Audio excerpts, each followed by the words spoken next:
let me tell you something that I think about every time Malaysia comes up in a travel conversation. When you mention Thailand, people light up. They talk about the beaches, the temples, the food, Koh Phi Phi, Chiang Mai night markets. They have opinions, they have memories, they have recommendations.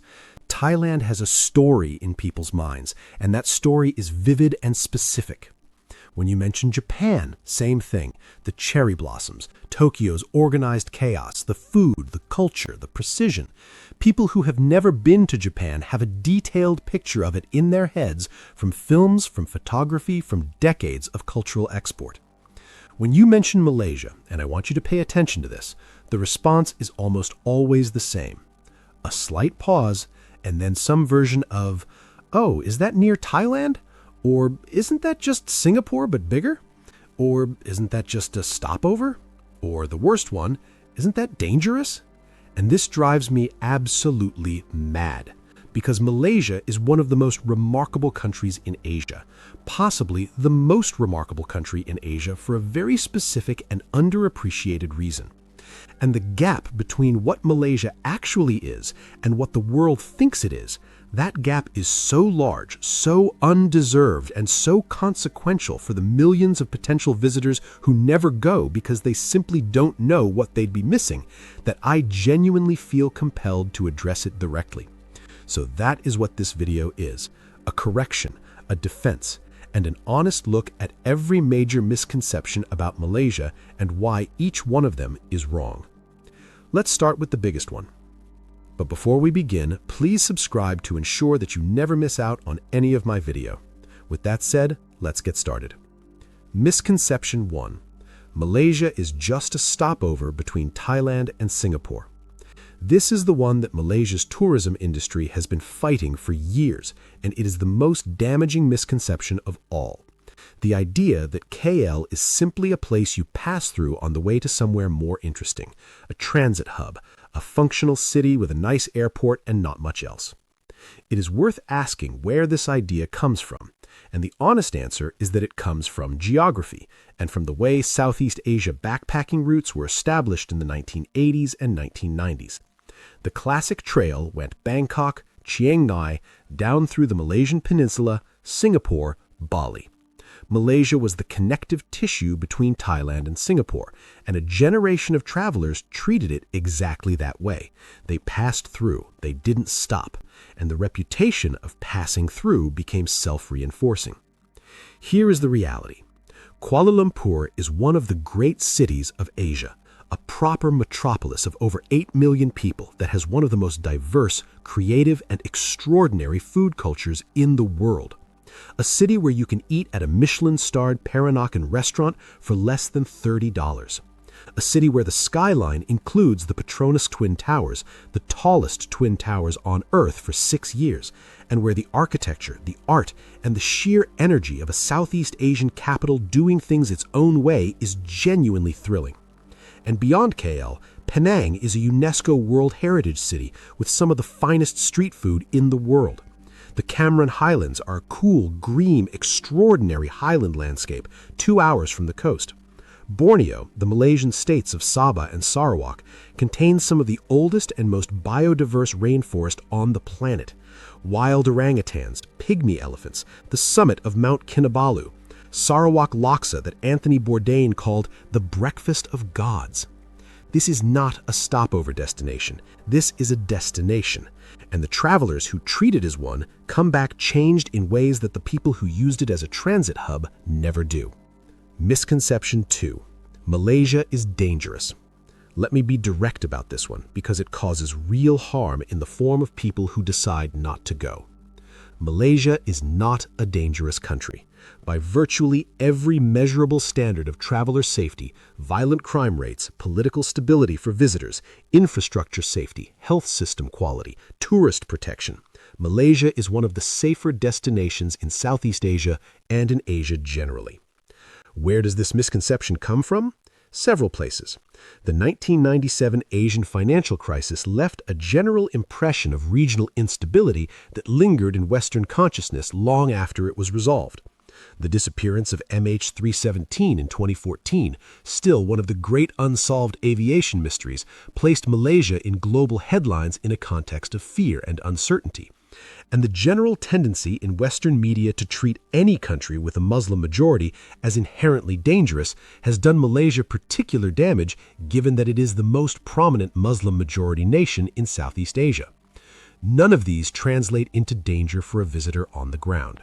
Kuala Lumpur is a city where people leave laptops on cafe tables when they go to the bathroom, where the streets are broadly safe to walk at night, where the crime that does affect tourists is primarily the same opportunistic petty theft you would find in any major tourist destination anywhere in the world. Bag snatching exists, scams aimed at tourists exist, but they exist at levels that are comparable to popular tourist cities in Europe and significantly lower than many destinations that Westerners visit without a second thought about safety. The south of Malaysia, Sabah specifically, has had historical security concerns in specific border areas related to incursions from the Philippines. These areas are clearly identified in travel advisories and are not on any standard tourist itinerary. The rest of Malaysia, the vast majority of the country, including KL, Penang, Malacca, the Cameron Highlands, most of Sabah, and all of Sarawak, is not subject to any meaningful security warning. Stop telling people Malaysia is dangerous. It is not. This misconception costs the country real visitors, and it costs those visitors an extraordinary travel experience they never have because of fear based on nothing. Misconception 3. Malaysia is just like Singapore. This one makes Malaysians genuinely laugh and also slightly irritates them, because the two countries could not be more different in almost every way that matters, culturally, economically, and experientially. Yes, both countries share a colonial history. Yes, both have significant Chinese, Malay, and Indian populations. Yes, both have English as an official or widely spoken language, and yes, they were briefly the same country from 1963 to 1965, before Singapore was expelled from the Federation in circumstances that were painful and complicated for both sides. But Singapore is a city-state of about 6 million people, with no hinterland, virtually no natural resources, and a system of governance so controlled and so engineered that it is genuinely unlike any other place on Earth. It is one of the wealthiest places on the planet per capita. It has essentially no poverty, virtually no crime, and a level of physical order and cleanliness that requires an enormous apparatus of rules and enforcement to maintain. Malaysia is a country of 33 million people spread across a peninsula and the northern third of the island of Borneo. It has rainforests and mountains and beaches and river systems and agricultural land and oil and gas and one of the most diverse populations in Asia. It is messier than Singapore, louder than Singapore, less controlled than Singapore, and infinitely more human than Singapore in the way that all real, large, complex countries are more human than a perfectly engineered city-state. The food alone makes the comparison impossible.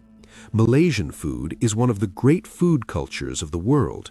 Singapore has great food too, much of it derived from Malaysian traditions, but the diversity, the regional specificity, and the depth of what you find across 13 states of Malaysia is simply not comparable to what exists in a country the size of a city. Malaysia and Singapore are neighbors who share a history and a border crossing. They are not the same place. Visiting one is not a substitute for visiting the other. Anyone who tells you otherwise has not spent enough time in either country. Misconception 4. Malaysia is not culturally interesting. This one, I suspect, comes from the same place as the stopover misconception, from people who passed through KL without stopping, saw the shopping malls and the glass towers, and concluded that there was nothing of cultural substance behind the modern facade. Malaysia has one of the richest and most layered cultural histories in Southeast Asia. Let me give you just a partial account of what that means. The Malay Peninsula was home to powerful Hindu and Buddhist kingdoms, most notably the Srivijaya Empire and the Majapahit Empire, for centuries before the arrival of Islam. The great trading port of Malacca, founded in the early 15th century, became one of the most important cities in the world at its peak, a place where traders from China, India, Arabia, Java, and Siam all met and transacted and left traces of their cultures that are still visible today. The Portuguese arrived in 1511 and colonized it, then the Dutch, then the British. Each layer left its mark in the architecture, in the cuisine, in the language, in the law. The Chinese community in Malaysia brought in significant numbers during the British colonial period to work the tin mines and rubber plantations, developed over generations into something entirely new. The Peranakan culture, the culture of Chinese Malaysians who intermarried with local Malay communities and created a hybrid civilization, produced extraordinary architecture, cuisine, fashion, language, and art that exists nowhere else on Earth. The Indian community, brought to work the rubber estates, established temples and food cultures and festival traditions that have been practiced continuously for a century on Malaysian soil, and have evolved into something distinctly Malaysian rather than simply transplanted Indian. The indigenous communities of the peninsula, the Orang Asli, and the dozens of indigenous groups of Sabah and Sarawak, whose knowledge of the rainforest, whose oral traditions, whose craft and music and spiritual practices represent some of the oldest living cultures in the world. All of this is Malaysia. All of it is accessible to a visitor with curiosity and some willingness to look beyond the shopping mall. The idea that Malaysia is not culturally interesting is not a conclusion someone reaches after actually engaging with it. It is a conclusion someone reaches by not engaging with it at all. Misconception 5. Malaysia is an Islamic country and therefore restrictive for tourists. This misconception has two parts, and both of them need to be addressed separately because they are different kinds of wrong. Yes, Islam is the official religion of Malaysia. Yes, the majority of the Malay population is Muslim. Yes, there are laws and cultural norms shaped by Islamic practice that visitors need to understand and respect. All of that is true and important. But the conclusion that many people draw from this, that Malaysia is therefore a restrictive, uncomfortable, or unwelcoming environment for non-Muslim tourists, is simply not accurate for the vast majority of the country and the vast majority of visitor experiences. KL has a thriving bar scene. Alcohol is freely available in restaurants, supermarkets, and convenience stores across most of the country. Non-halal food, pork, alcohol, non-halal meat, is available in the Chinese and Indian communities that make up a significant portion of the population. Dress codes are relaxed in cities. The social environment in KL, in Penang, in Malacca, in Kota Kinabalu is open, multicultural, and genuinely welcoming to visitors of all backgrounds and beliefs. The second part of this misconception is more subtle and more damaging. The assumption that a Muslim-majority country is inherently less interesting, less sophisticated, or less worth visiting than a country with a different religious makeup is a bias that is worth examining directly. Malaysia's Islamic heritage is not a limitation on its cultural richness. It is one of several layers of that cultural richness. The mosques of Malaysia are among the most architecturally beautiful buildings in Southeast Asia. The traditions of Malay Islamic art, music, and scholarship are deep and worthy of serious attention. Ramadan in Malaysia, with its evening markets, its community gatherings, its extraordinary food, is one of the great experiential events in the regional calendar. Malaysia is a Muslim-majority country that is also home to one of the most genuinely multicultural populations in the world. Those two things coexist, They have coexisted for centuries, and the traveler who approaches Malaysia with curiosity rather than assumption will find that the coexistence itself is one of the most fascinating and instructive things about the country. Misconception 6. Malaysian food is just a version of Thai or Chinese food. No, absolutely not, and I will not be calm about this one. Malaysian cuisine is not a derivative of Thai food. It is not a derivative of Chinese food. It is not a simplified version of Indian food.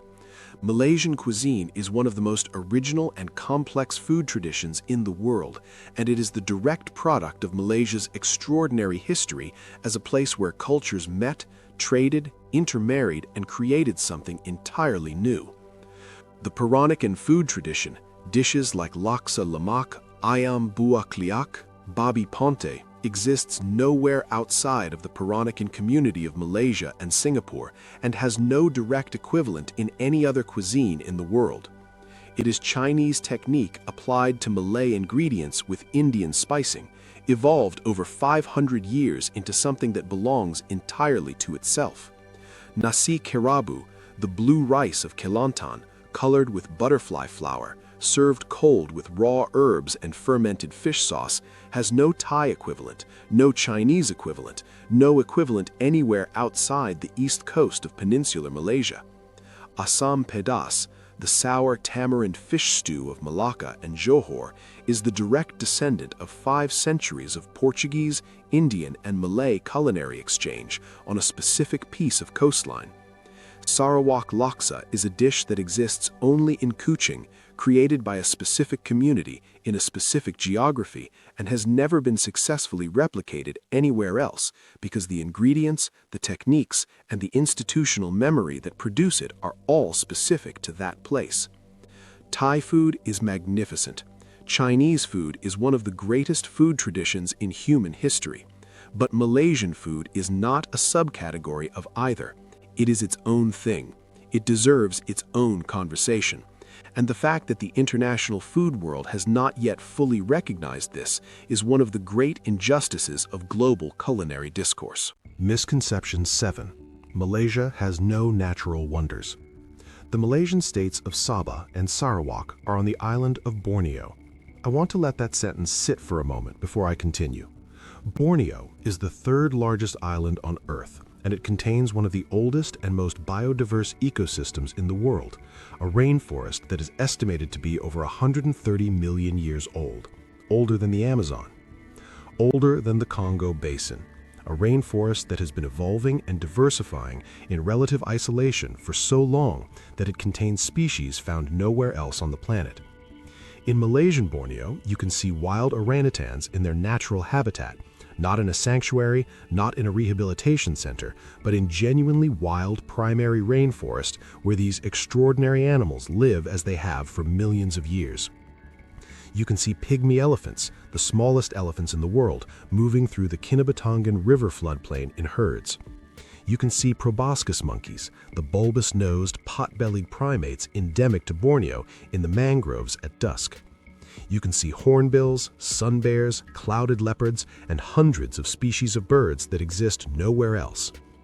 Mount Kinabalu, at 4,095 meters, the highest peak in Southeast Asia and a UNESCO World Heritage Site, rises from the interior of Sabah, with geological and biological significance that has made it one of the most studied mountains in the world. The Mulu Caves in Sarawak contain the largest cave chamber by area ever measured, Sarawak Chamber, large enough to contain 40 Boeing 747 aircraft. The pinnacles of Mulu are a limestone karst formation so dramatic and so unlikely that photographs of them look like computer-generated imagery. And on the peninsula, Taman Negara, one of the oldest rainforests in the world, accessible by river from a small town in Pahang, where the canopy walk above the forest floor at dawn is one of the great natural experiences in Asia. The cave temples of Ipoh cut into ancient limestone hills, the cool highland air of the Cameron Highlands, where tea plantations cover hillsides in a landscape that feels transplanted from somewhere in the Scottish Highlands, except for the tropical birds calling from the surrounding forest. Malaysia has more natural wonders than most countries twice its size. The misconception that it has none is perhaps the most easily corrected of all the ones in this video, because all it requires is a map of Borneo and 5 minutes of research. Do the research, then book the flight. Misconception 8. Malaysia is just another Southeast Asian country. This is the most philosophical misconception, and in some ways the most important one to address, because it comes not from a specific false belief, but from a general failure of attention, the flattening of an entire region into a homogeneous blur, where every country is interchangeable, every culture is roughly the same, and no single place deserves specific, serious engagement. Malaysia is not just another Southeast Asian country.